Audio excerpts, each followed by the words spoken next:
Boleh faham tak guys? Boleh ni Kuzo ambil satu view supaya tuan-tuan dan perempuan, oh iyalah ada ChatGPT lah, copy paste daripada ChatGPT. Dia bukan macam tu. Not easy not easy man. Dia bukan semudah itu.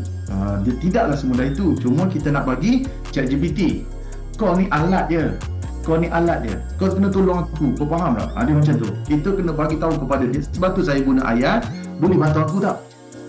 Kita guna ayat, boleh tak bantu aku?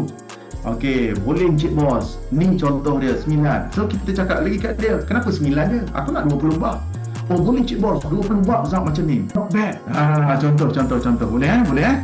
Ni saya nak tuan-tuan dan perempuan ambil gaya saya ni, barulah tuan-tuan dan perempuan boleh hasilkan supernova punya buku kan. Itu contoh dia lah kan. Alright, very good. So kita pergi kepada bab 1.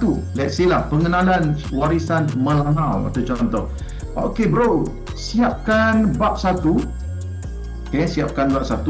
Buat pengenalan dulu. Isi yang padu dan sedikit penutup. Kemudian aku nak ada sedikit exercise supaya pembaca boleh ulang kaji topik bab 1.